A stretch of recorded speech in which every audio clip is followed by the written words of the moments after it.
Let's talk about some of the mistakes I made when I was first getting started years ago with e-commerce, specifically dropshipping, but also what mistakes I've made over the years and still continue to make to this day. Now, if you're okay with wasting thousands, potentially tens or even hundreds of thousands of additional dollars in just wasted money as well as you want to waste time, then by all means click off this video. But what I want to share with you in the next 10 to 15 minutes is a couple of things that might make me seem vulnerable or might be a little weird to admit. But at the end of the day, I'm here to share with you both sides of the fence, the things that work as well as the things that don't.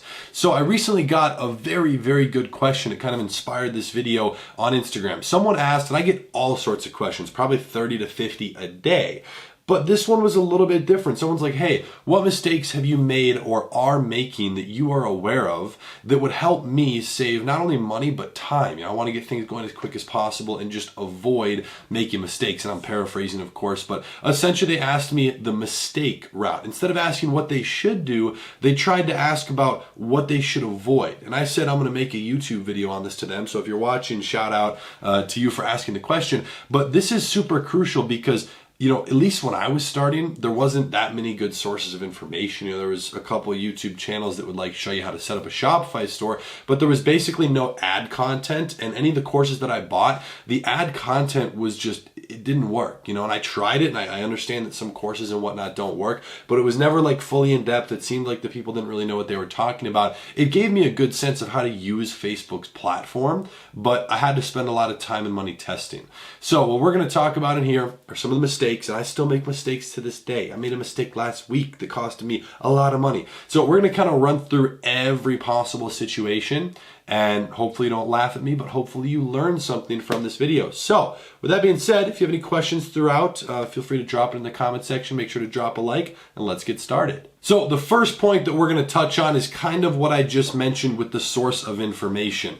So when I first started, if you guys don't know the story, it took me 8 months to make my first dollar in profit, like $1, past all the money I'd lost, $1 in profit. The next month I cleared $10,000 in revenue with about $3,200 in profit. It was in the low 3,000s, which was a lot of money at the time, especially after failing for so long. So it took me basically 9 months to make any real amount of money. Okay, 9 months. And in the first block of that time, maybe the first 4 to 5 months, I was a little bit cocky, and I could tell. I just had natural arrogance. I had assumptions like, this is going to work. I'm going to be able to figure it out. And by having that mentality, I can look back and confidently say that I was overly confident. Because I did that, I didn't work as hard, and I thought that I knew everything. So that's why I didn't, in the first 4 to 5 months, I didn't buy any information. I barely watched any YouTube videos, and that's what led me to lose all my money twice. So at the time I was making a little bit of money from my affiliate marketing and big Instagram theme pages I had, maybe $2,000 a month. So I was just kind of using that money for e-commerce. And off of that, it was kind of interesting because I lost it. I'd been saving money in the meantime while I was losing it. So I just kind of wait a month and then restart. After month 5, I was tired of it. So that's when I went and bought all the courses. It was 6 different courses at once. Spent another $3,500 or $4,000 on all of that. And then it took another 2.5 to 3 months of really figuring it out for myself. So one thing I want to mention to anyone out there who might be a little bit more arrogant, and I understand you have to believe that you can do anything. You need to be confident. You need to assume it, but you also have to treat yourself like a student. I still do this to this day. I ask my friends what they're doing. I say, hey, take a quick look at this. Nobody's going to say no if you're around them. And, I've kind of built friends and met people in the e-commerce space, even helped some of my friends get into it. But everybody has a different perspective. So I don't really watch too many YouTube videos. I will at certain times if it looks like an intriguing one, I'll kind of skim through it. But I usually like to go to the person directly and try to learn from them. So for me, I feel like it just cuts out so much time and money, which sounds cliche, but it truly does. There is no faster way to do anything than to go directly to the source. If you're trying to lose weight, if you're trying to get in shape, the fastest way to do that is going to be get in a trainer and understanding your body type, your nutrition, and what you have to do. Because if you follow something general, probably won't work for you. I mean, look at the statistics. Most people are not exactly healthy. So, that's why getting that specialized help will definitely assist you. So I just wish, and this is a mistake that I made, and I still do this, I should be learning more. And now that I have money, I 100% admit that I should be spending more money learning. I spend most of my money from a learning perspective trying to do it on my own. I really like testing.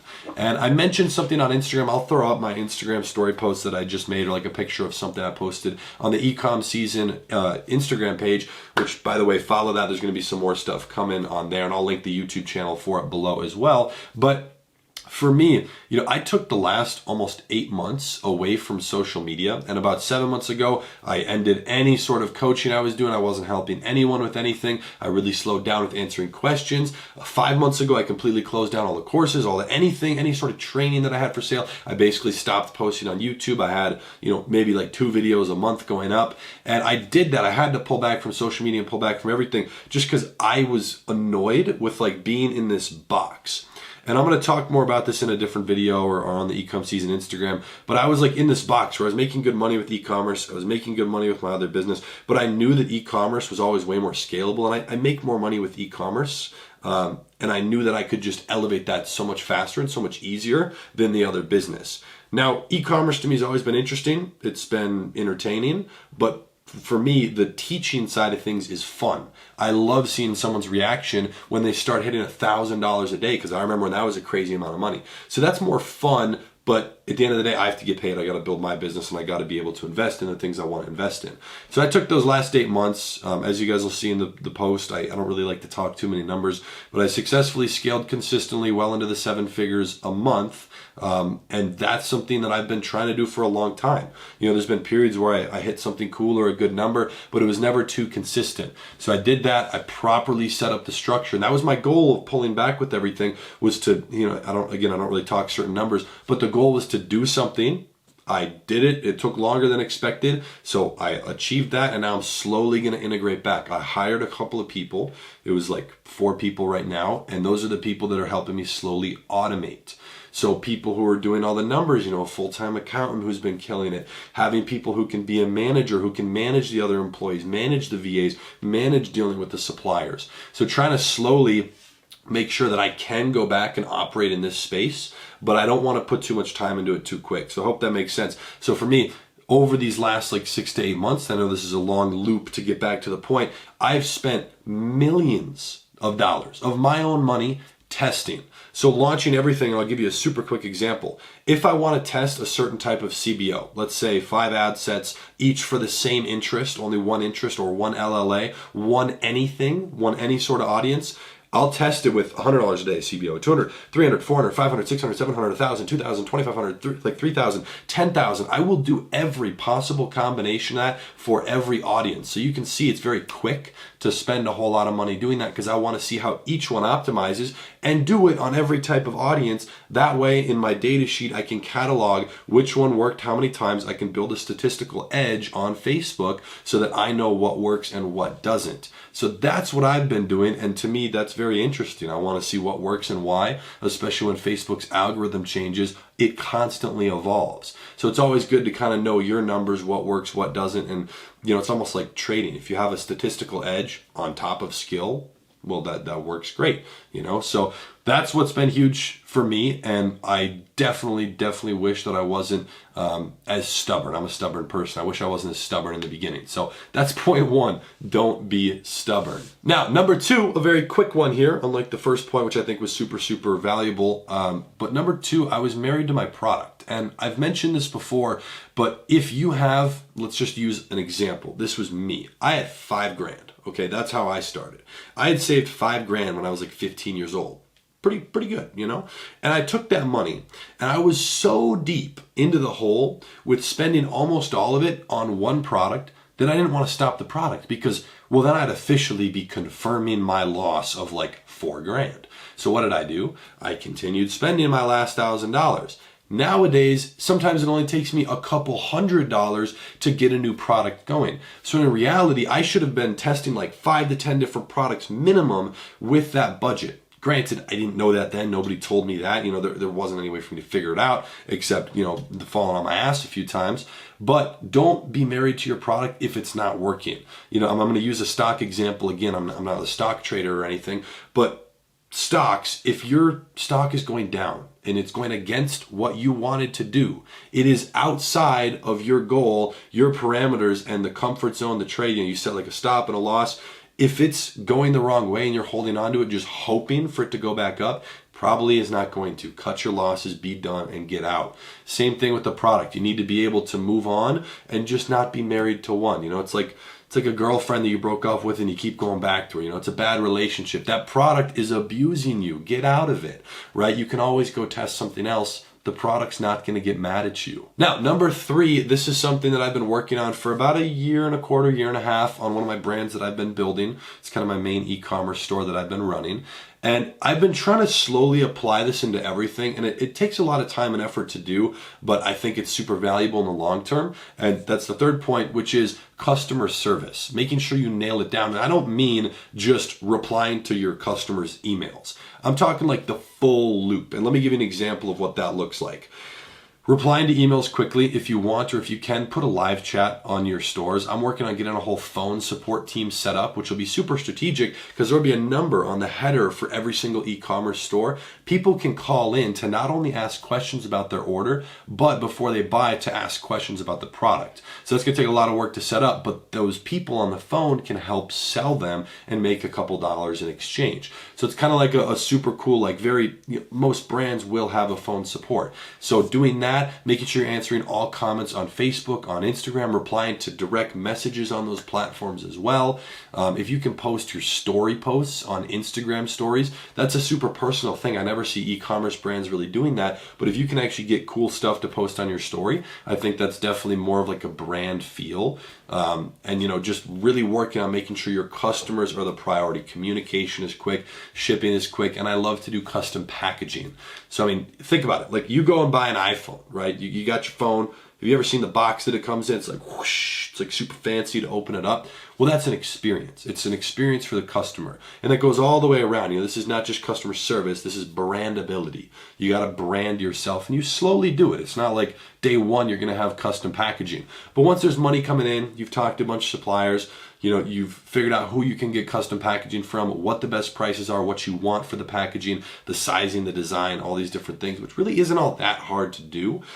Well, you should slowly start implementing that. And I'll give you an example.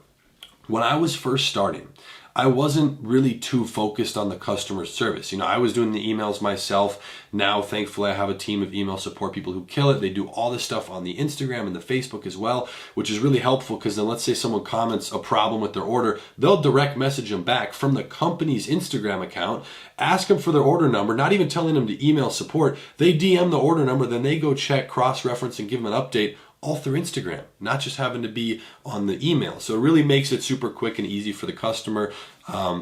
It's something where building that team and training those people and giving them a whole list of FAQs and things to say in emails and what to do for upset customers. It takes a while. It's a lot of front end work, but it's super crucial. So for me, making sure that I've done that has really helped the customer side of things. And when I was starting, it was just me doing that. And I had no problem like messaging people and doing emails, but I wasn't really messaging on the social media platforms. It was kind of just emails. And for me, I was in the beginning not willing to spend more money to take care of the customers. And this is my main point for the customer service side of things. I'll give you an example. When I was starting one of my products, okay, this is such a stupid mistake, I could have spent about 60 cents extra per order, which wouldn't have affected my margin all that much. 60 cents more to make the customers get their product in like 14 days instead of almost 30. Okay, nowadays, I never want shipping past 2 weeks. Most of the time, it's 4 to 7 days for myself. For you, if you're just starting, I would recommend don't do shipping longer than 3 weeks. It's just going to cause problems. So use kind of 21 days as your cutoff.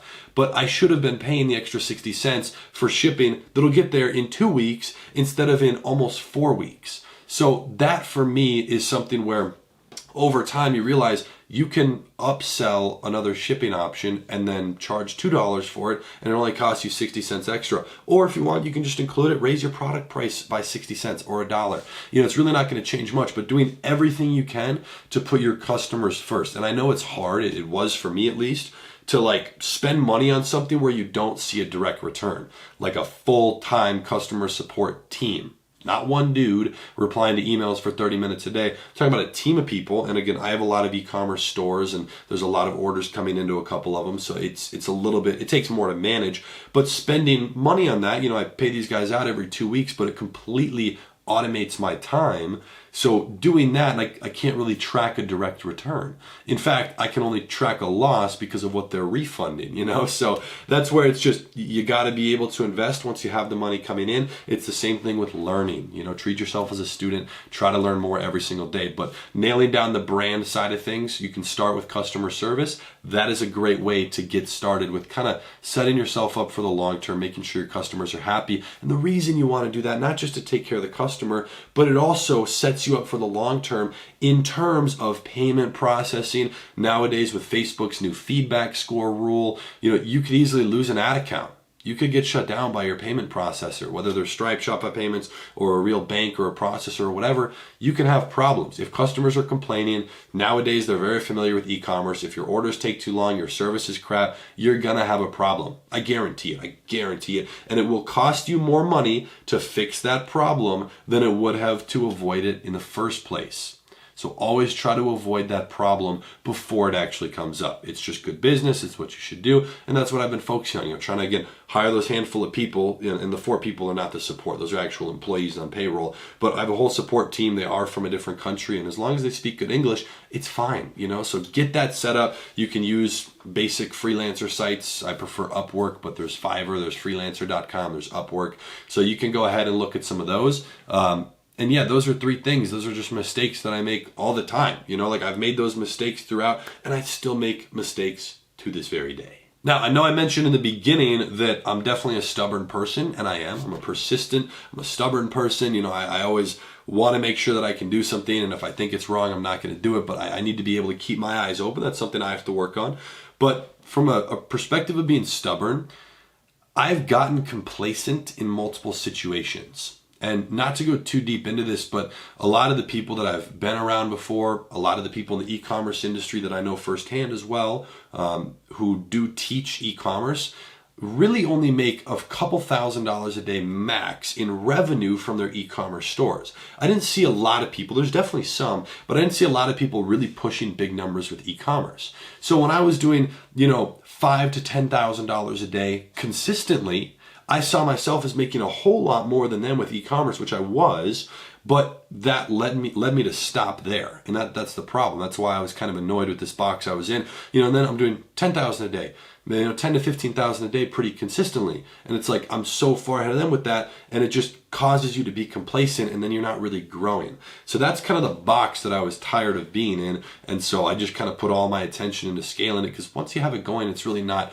all that difficult to scale. It's easier to scale from 10,000 a day to 50 than it is to go from 0 to 10. So that's where I kind of just directed my focus over the last 8 months. It worked. It's been going great. I've been having a lot of fun. And I slowly, very, very slowly want to integrate my time back to this, because I do enjoy this. This is very fun. It's fun when you guys interact. If you have questions, like this whole video is inspired off of an amazing question. I wish I had the DM thread to post their thing and shout them out. An amazing question from someone who was trying to learn and took the right approach when doing it. I love to see that. So I just want to make it crystal clear that there is so much money to be made in the e-commerce industry. I always recommend people take advantage of it. Just make sure you're getting the right information and asking the right questions. So don't be afraid to ask anything in the comment section down below. And for the first time ever on any platform, I'll just drop it here. Slowly, as I integrate back into working on some videos, I'm not going to post more than probably 2 times a week on YouTube, just because I want to be very careful with my time and make sure that it's not taking a lot of my focus away from my actual company.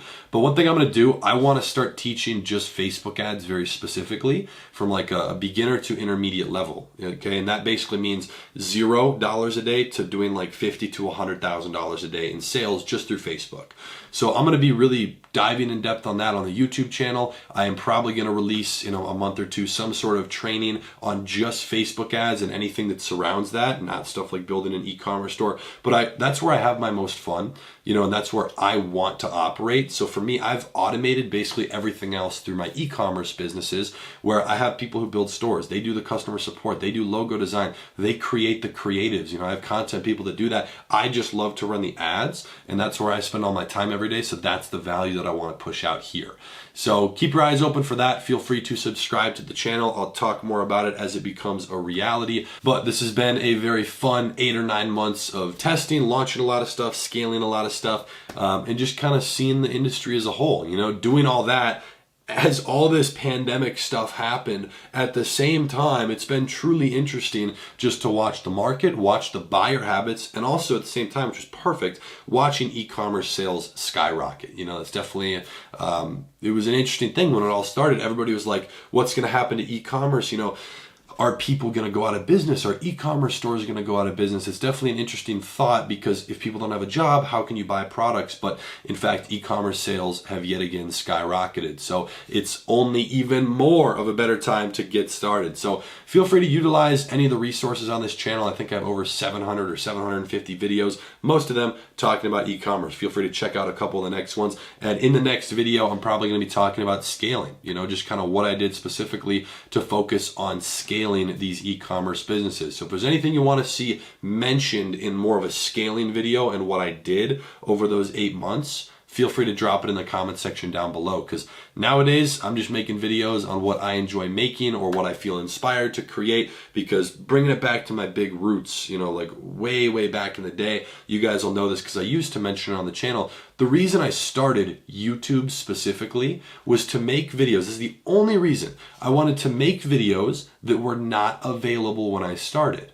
So I've made dozens of videos based on my exact search, what I used to look up and didn't find anything for. So that's why a lot of my videos, would get a lot of views. Some would get like no views, but I didn't care, because as long as some people got to see it and they were searching for that, I felt like I could relate, because that's the same thing I was searching for and I couldn't find the answer. So we're just going to be continuing on with that. But if there's anything you want help with, please do let me know so that I can address it and make sure to assist you as best as I possibly can in these YouTube videos. All right. Hope you enjoyed this one. If you got any value, any tips at all, I'd greatly appreciate it if you smash the like button down below. Make sure to subscribe and hit the notification bell so that you don't miss the next video on scaling. And well, 2 videos a week. I'm trying to stay as consistent as possible while still managing my time super well. So hope you enjoyed. And with that being said, I'll be seeing you in the next video. Peace.